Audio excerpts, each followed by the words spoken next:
Hey, good morning. Yes, it is. It's Thursday, October 26th. Say November's coming fast.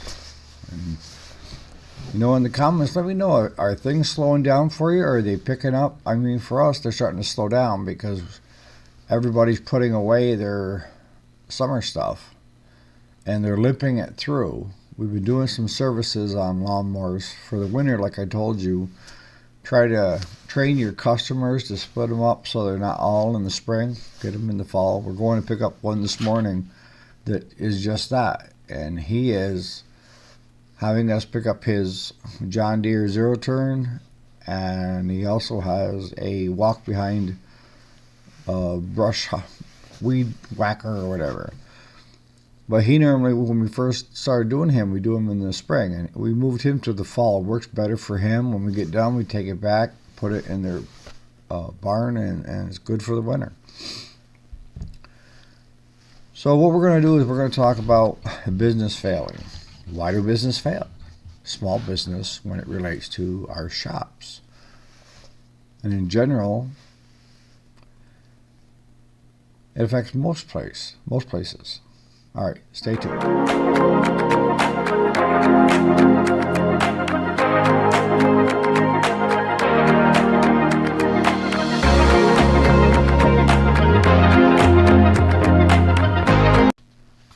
So we'll start out with what I think is the biggest reason that a lot of your new startups fail is because people do not want to put the time that is required to get something started and up and running. Now, it's 10 times easier to maintain a business than it is to grow a business. I hope that makes sense. Kind of like customers. It's cheaper to maintain a regular customer, one that you already have, than to try to go out and find a new one. Because now you have to get word out and you have to build a trust relationship with that new customer because you're not a given, you're just, who are you? Whereas your regular customers, they already know you and they already trust you and they know that you do good work and they'll be back anytime they have a problem and when they need services, right?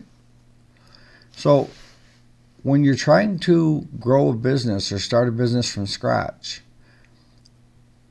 it takes sometimes a year of just planning of how to do it. And during that year, most guys that I know that have continued it started out working out of the back of their garage,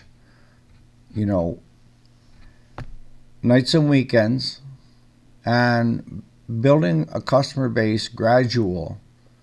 Because if you could have the best business out there, like I said, but if you don't have any customers, what's so good about your business, right? So that's the number one, is people do not want to put the time that is needed into a business to make it successful. I've seen people get halfway there and just plain give up. Because during that time period, you're going to be up against a headwind where you're going to get pushed back on a lot of things that you're trying to get done. That one step forward, two step back rule, that applies a lot to starting a business. But you have to have the wherewithals and the internal drive to plow through it. And as I've said before, it's like a roadmap. If you run into a detour, get your map out and look for a way around it to continue towards your goal. You don't just drive back home. If you drive back home, you're not going to get where you want to be in the first place, right? I use examples that are what I think are easy to follow. And sometimes they're probably too easy, but. So that's the first reason, is time and money to invest to do it right. And the understanding that it's going to take you some time. And I've seen guys in the startup phase go 5, 6, 7 years. It depends upon where they want their growth to stop. You know, some people aren't happy with just having a great repair shop per se. They got to have more. And what do I mean by more? All right, now they got to have a second one, and a third one, and a fourth one. And that's great if you want to continue outpouring that time and money into it. But while you're doing that, you're still up against the headwinds of a startup, meaning you still have to invest a lot of time and money into it. And inner strength. But for some people, that's all they're good at is startup. They can get something started and they can grow that business. But once it gets to a certain point where the growth stops and now you're in the maintain mode, they get bored. They don't know what to do. And that's why I've always told people, if you're a good startup guy and you can't maintain, hire somebody, a manager, to maintain it that is good at maintaining a business as long as it's profitable. It's got to be profitable when you're maintaining it.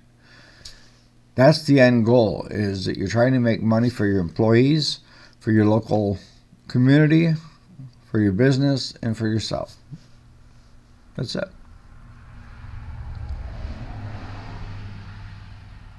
So that's one. The second one, I think, is greed. People become greedy. And they're not happy with just taking some of your money. They want all of your money. And what do I mean by that?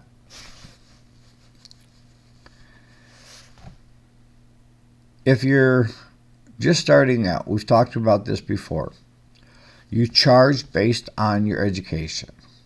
And I've always said, you do not learn on the customer's back. That's on you. That's part of your further education, okay? And that means you're making 15, 20 bucks an hour on the side repairing stuff on nights and weekends because you're learning how to do it.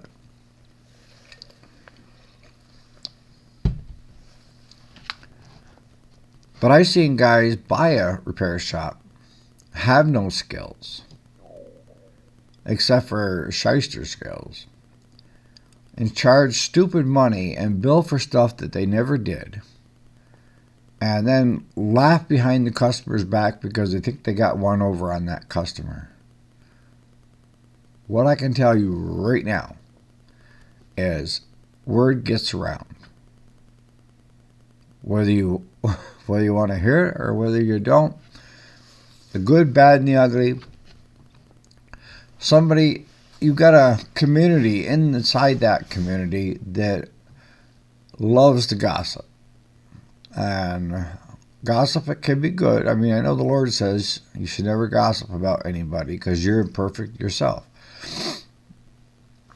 But for business, it's helpful because if they're gossiping, hopefully they're saying good things about your business and telling other people where to go.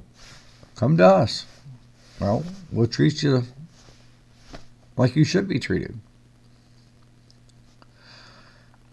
But if you're overcharging, gouging, and you're charging for work you didn't do, and you end up hitting customers for stupid numbers on a lawnmower that they could have went and bought brand new, I guarantee you're going to fail. You may win in the beginning, but I guarantee you are going to fail. People are going to know exactly what you're doing.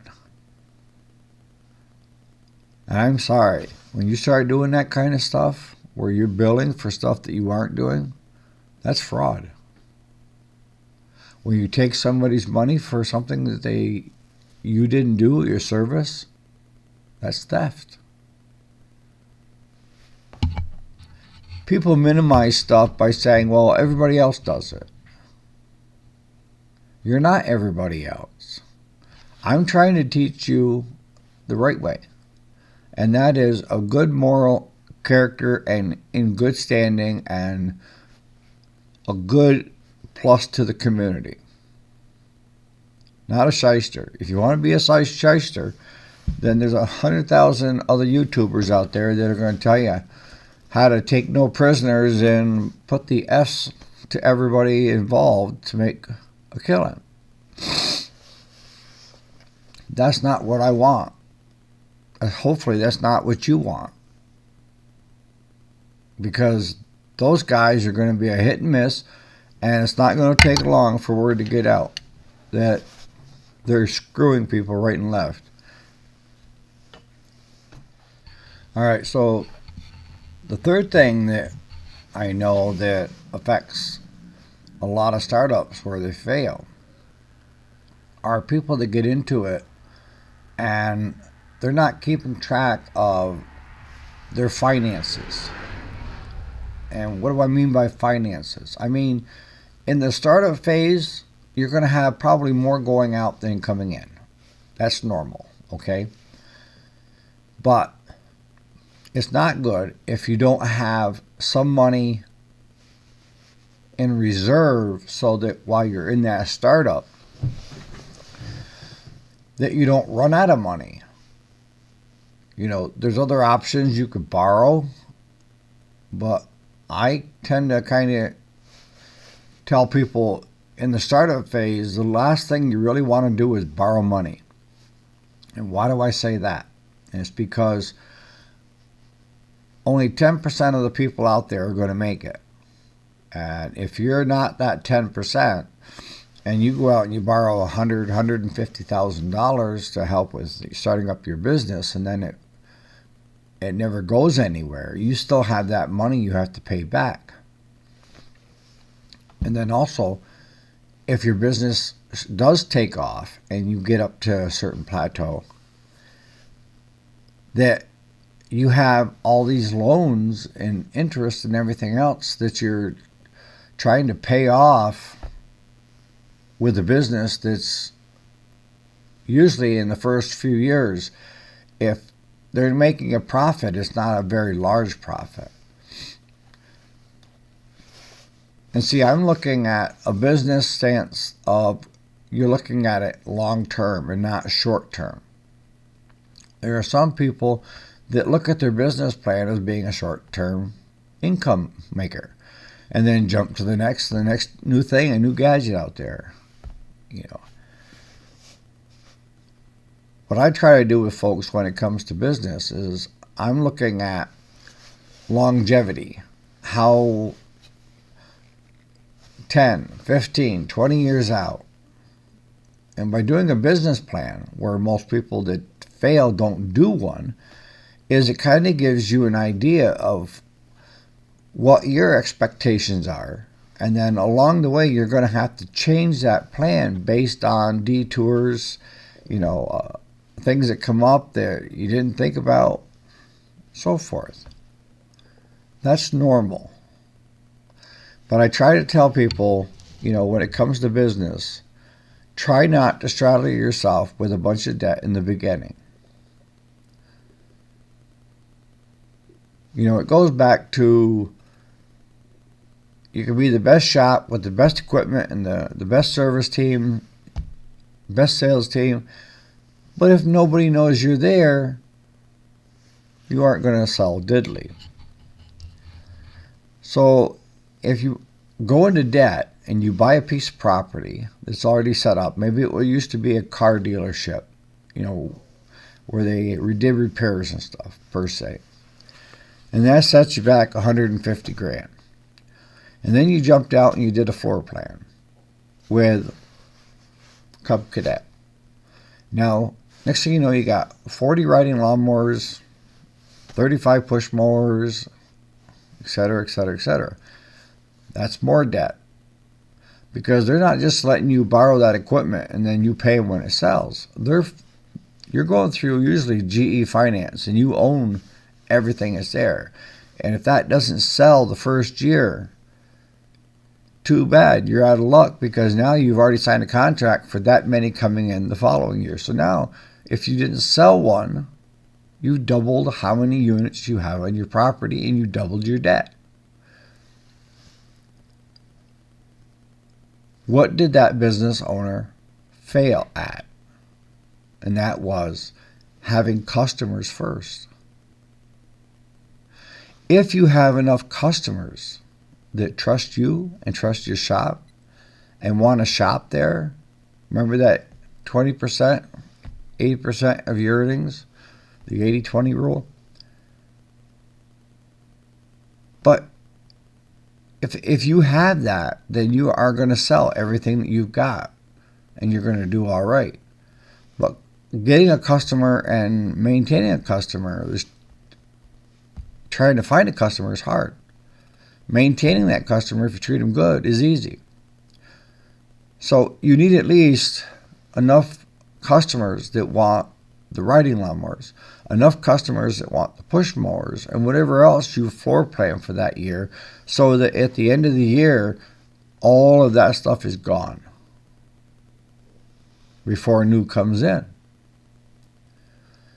But if you go out and you get into debt and you buy all this stuff, and you have 2 customers come through your door because they don't even know you exist, they may have drove by, and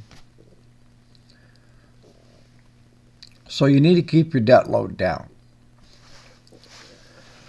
Once you have a decent customer base coming, I mean, if you're going to do strictly retail and you have a lot of walk-in traffic already to your business, and you want to add like a Cub Cadet line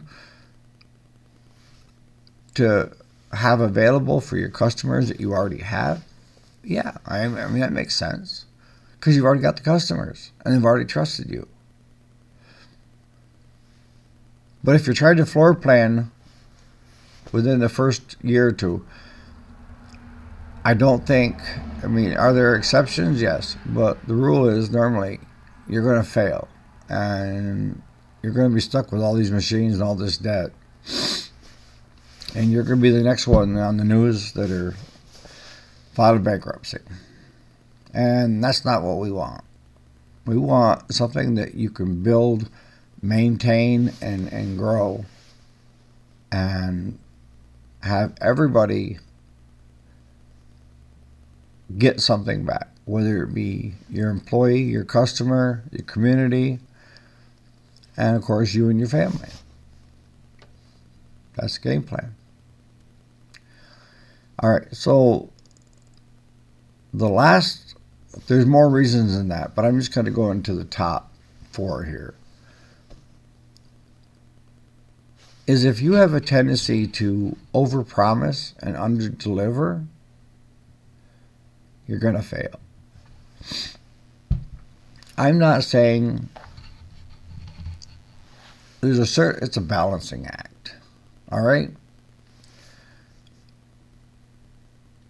And this is mainly for running a repair shop and stuff. And that is, if you have a tendency to want to please your customers no matter what, that's not good. Part of your business model and plan is to make sure that the customer satisfaction is good, actually is great. And the way to do that, telling you straight up right now, this is the golden rule. Honesty. Be honest with your customer. We've talked about this, where you treat your customer like you do a family member or a best friend or this or that.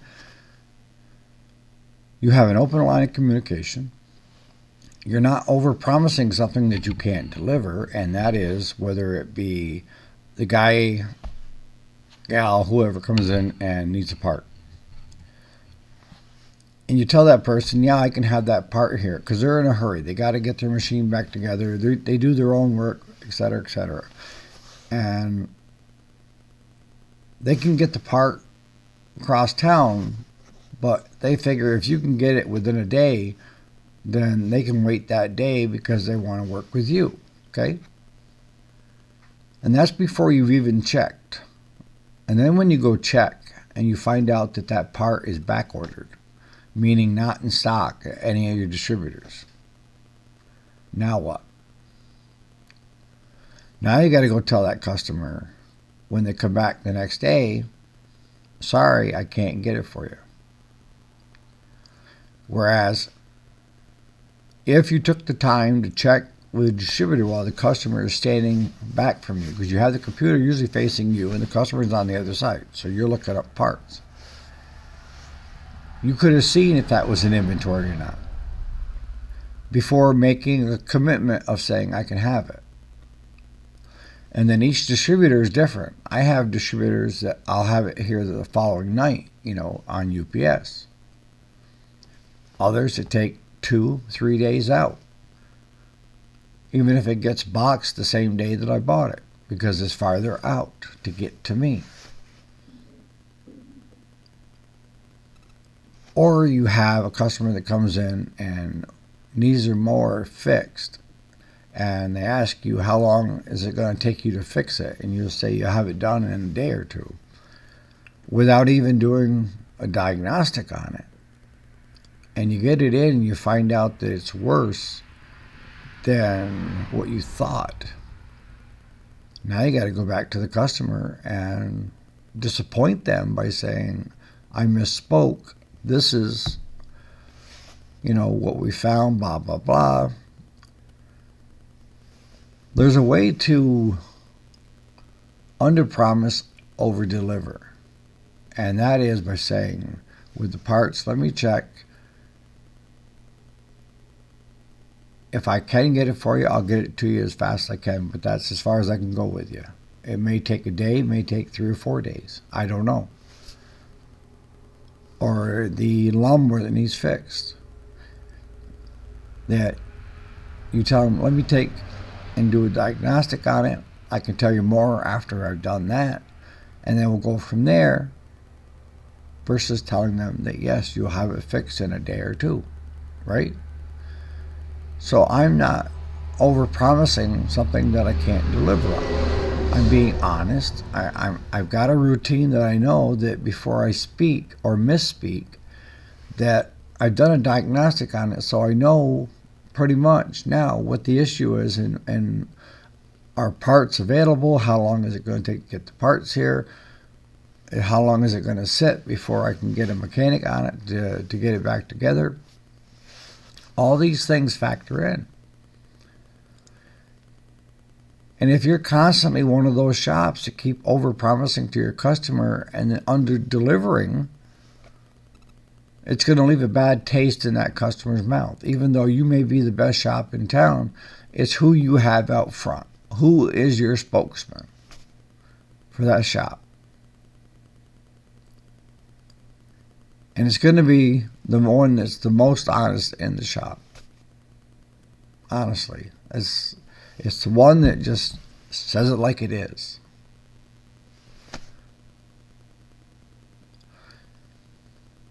See, it's no different no matter what business you're in, okay? That if you're a carpentry or a general contractor and you come in and you tell them, oh yeah, I can do all this and this and this for $1,000.